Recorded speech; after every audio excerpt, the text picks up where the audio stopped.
Hello viewers, my name is Chandrasekhar. Today I am going to discuss about the provisions of Section 194N of the Income Tax Act. The topic is divided into two parts. Part 1, we will be discussing about the scope of existing Section 194N. Part 2 is amendment to Section 194N.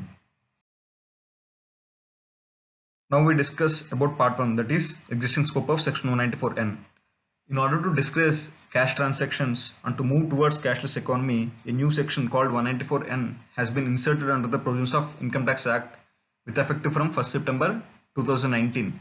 And Section 194N is for deduction of tax at source on cash withdrawals exceeding rupees 1 crore. Let's look into what Section 194N says. It says every person, being a banking company, cooperative society, post office, pays any sum to any person from one or more accounts maintained by such person with the bank, post office, cooperative society, as the case may be, shall deduct an amount equal to 2% of such sum paid to such person at the time of payment. Let's take a small example. Suppose Mr. C is having two accounts with the bank. One account is current account and the other is savings account. In the current financial year, the consolidated withdrawals made by Mr. C from both the accounts does not exceed 1 crore, then there is no requirement of TDS.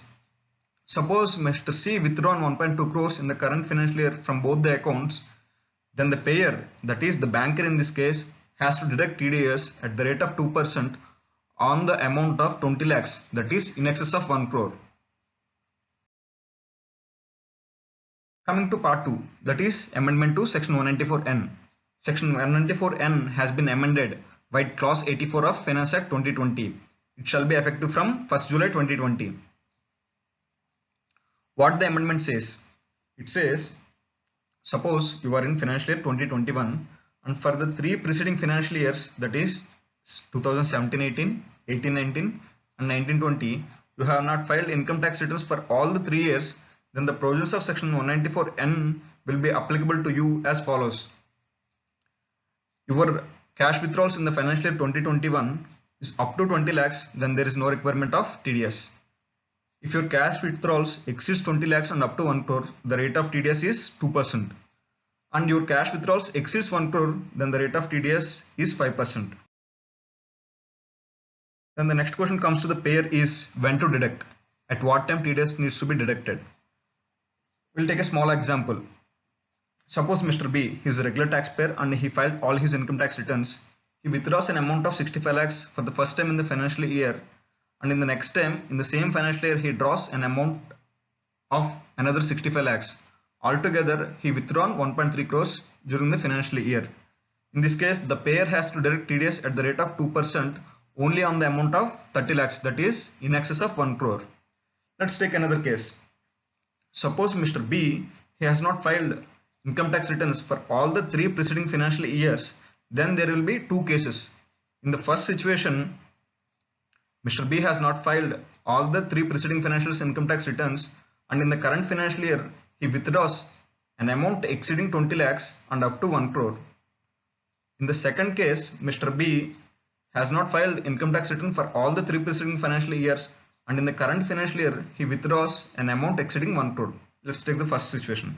Suppose Mr. B withdraws 1.3 crores in the current financial year and he has not filed income tax return for all the 3 preceding financial years, then the payer has to deduct TDS at the rate of 5% in excess of 20 lakhs.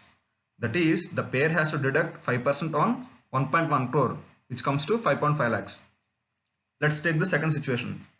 In the above case, Mr. B has not filed income tax return for all the 3 preceding financial years and he withdrawn 80 lakhs in the current financial year. Then the payer has to deduct TDS at the rate of 2% on the amount in excess of 20 lakhs. That is, the payer has to deduct TDS at the rate of 2% on 60 lakhs, which comes to 1,20,000. This is the summary of the amendment. Next question is there any exception to Section 194N? Yes, there are few exceptions. The Section 194N does not apply to withdrawals made by specified category of persons.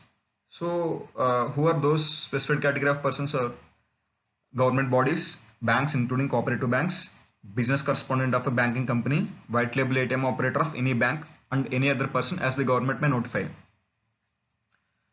So this is the entire summary of section 194N. Thanks for watching.